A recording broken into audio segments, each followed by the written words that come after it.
My name is Tendai Pasipamire, and I'm the Partnership and Business Development Manager for Enriching Africa Center. The Enriching Africa Center, it's a network of networks. So if you are within the value chain of innovation and technology support, either you are a startup all the way to a policymaker and everything in between, we welcome you as part of Enriching Africa Center. Our mandate is to be able to connect the Euro-Africa ecosystem and being able to match-make the different needs and services, facilitating market access, funding exchange, and globalization between the two regions. It's a pleasure to be able to take you through one of the reports that we produced as the Enriching Africa Center that is just showcasing what does development funding look like and where are the gaps and where is the money going to. I'm sure you have heard of the Big Four. Anyone in the room who has heard of the Big Four? Right. So they are the usual culprits. I'm South Africa being one of them. So the Big Four, South Africa, Kenya, Nigeria, and who did I miss out? Let's see how attentive you are. Egypt. So when we look at the flow of money, there is a trend that has been picked that money is going in those regions. So my presentation today is on tracking that flow of development funding and identifying what are the emerging trends, what can we learn from that, and then how can we use that to inform policy. So this is a report that the Enriching Africa Center developed, and we have since submitted it to some major DFIs who we are now trying to lobby to say, look, this is where funding is going. Can we do something about it? Okay, so yeah, let's just go. I've told you about the Enriching Africa Center and our origins.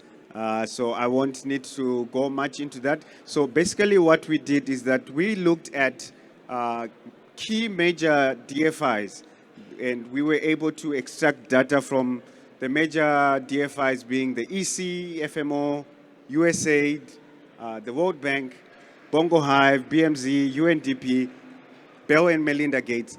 Important to note was that the data points for funding flow is actually not as accessible.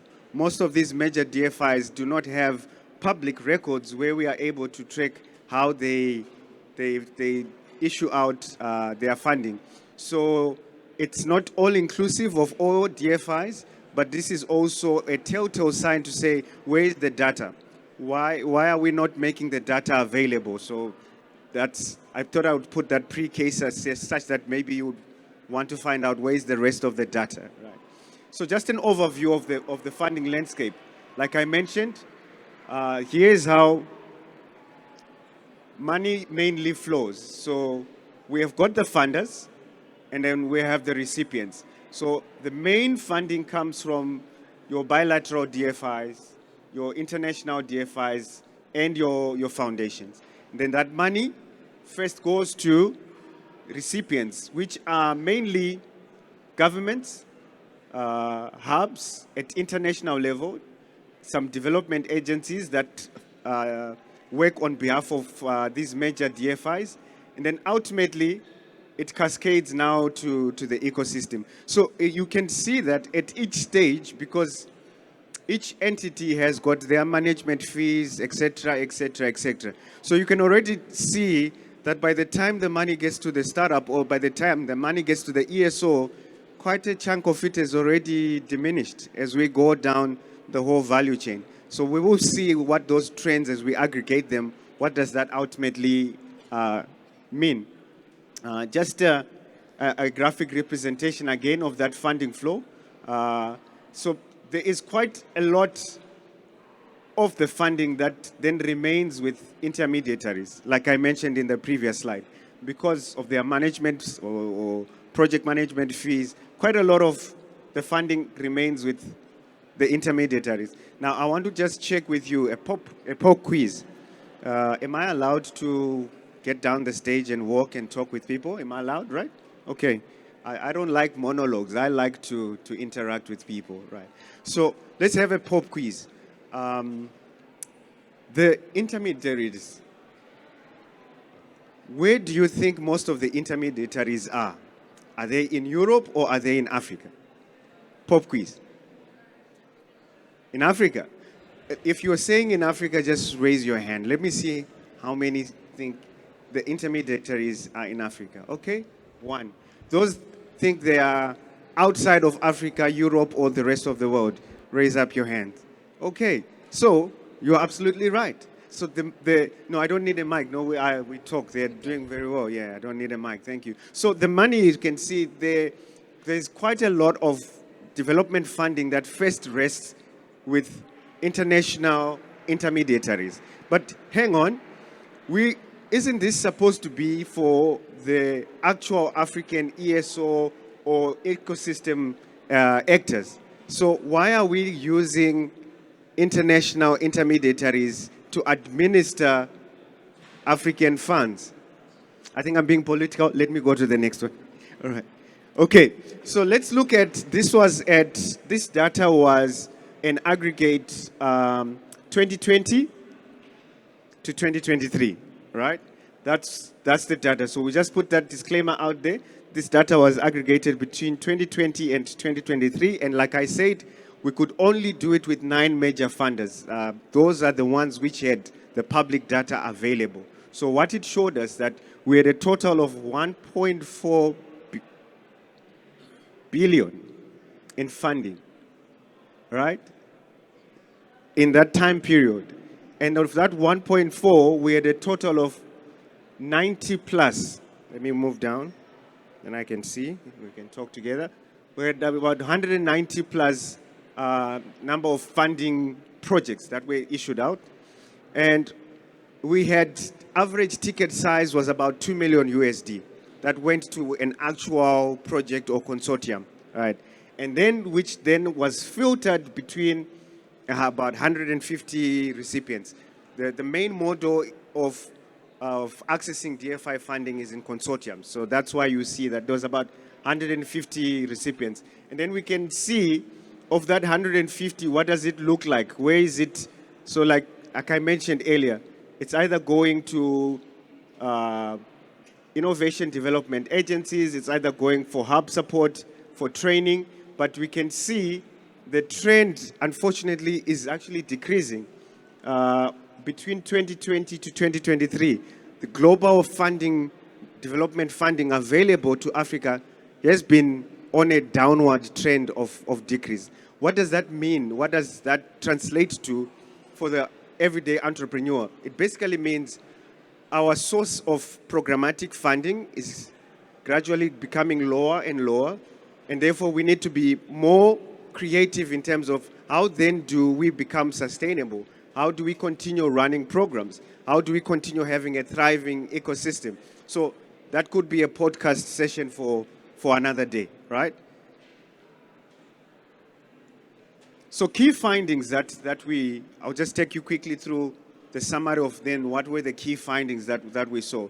So in the funding trends, the ecosystem, that like I mentioned, you have your major recipients, Kenya, Tunisia, Rwanda, Ghana, and Egypt, that are your main recipients of the funding. And then ecosystem support grant funding remains steady, but there is that general decrease, as you can see, as we've indicated. And some of the other key findings is that there is a more trend towards specialization. So you would find that these calls, it's interesting to find, maybe we can put it out there in the universe as a question to say, I think we even discussed it on the panel to say, who is informing the trends? Is it the ESOs or the support ecosystem that's driving to say, let's focus on agri-tech, let's focus on climate tech?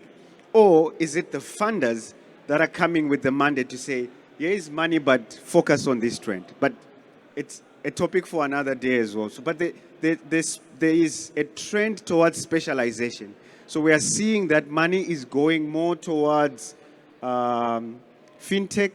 So you see from those that are saying that they are sector agnostic, they're not really getting much funding. But if you are in ed, if you are in fintech, climate, there is an upward increase in specialization and even resource allocation towards specialization. So from an ESO perspective, what does that mean for you as an ESO or an organization? Some of you in the room are running higher education institutes or tech transfers, or you are running an incubator and accelerator. It basically means you need to constantly be looking at your business model and your programmatic value proposition. Are you aligned with what are the global trends? And are your programs speaking into what the global trends are? It is a bit of a chicken and egg situation, because you might becoming this continually morphing organization, because today funding is around EdTech. You change your whole model to follow EdTech. And then the next couple of years, the funding is around Agritech. You change your whole program. So you still need to have your own DNA to be able to identify, to say, this is our DNA, and then we are going to create quality.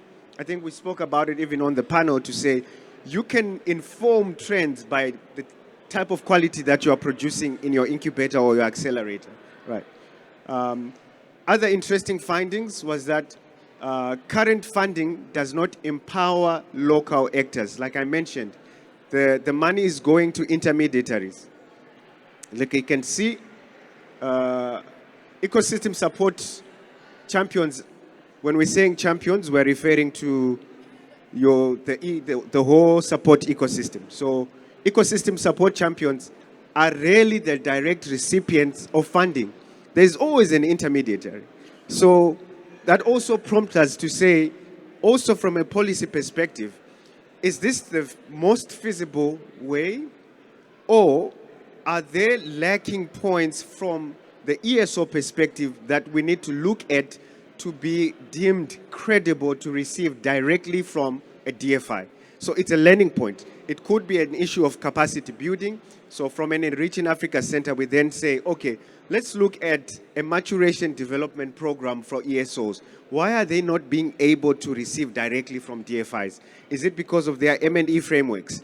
Is it because of their financial governance frameworks? Is it because of the quality of their programs? And then we offer that capacity building for ESOs to get you to a stage where directly you are able to interact with major DFIs. Okay. And then another key insight was that funders want more financial and impact reporting. Like I just said, there is a huge demand on reporting and the extent and the depth of the reporting. And most organizations and ESOs are a very lean run team. They mostly do not have that internal capacity to be able to have those major M&E reporting frameworks. So it also becomes an opportunity within, like what we do within it, Enriching Africa Center, to piggyback off each other's strengths. Where if you are part of our community, we have what we call matchmaking programs. We're able to match you with a more mature ESO, and you are able to share on each other's competencies, especially around the hectic requirements on governance, on finance, and impact reporting, because it's a key requirement for funding. Right. And then data is also showing that more data is required to understand the fuller picture. Like I mentioned, I don't know why, but they don't have their data publicly available. I don't know what they are not showing, but if more DFIs could show us more of their data, maybe we are able to get more learning points that are able to inform policy. Right. Then, what are then our key takeaways? Key takeaways is that new upcoming areas of interest, like I mentioned previously, that there's seems to be more specialization. So from an ESO perspective, you need to keep your model agile to be able, yes, keep your DNA of your programmatic activities, but have your finger on the pulse to see what are the upcoming areas of interest, and then you are agile enough to be able to tap into them. That way you are able to also to receive funding. There is regionalization by expansion.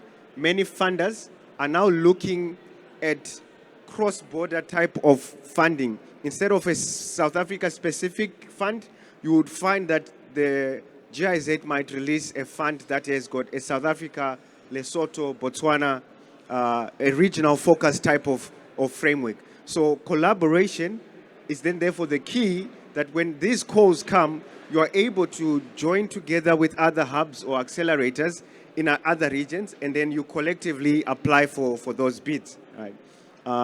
And then utilize the bridges in the ecosystem. Also, collaboration, collaboration, collaboration. Another bridge without selling the Enriching Africa Center is that we are that bridge between the Euro and Africa ecosystem that you can utilize.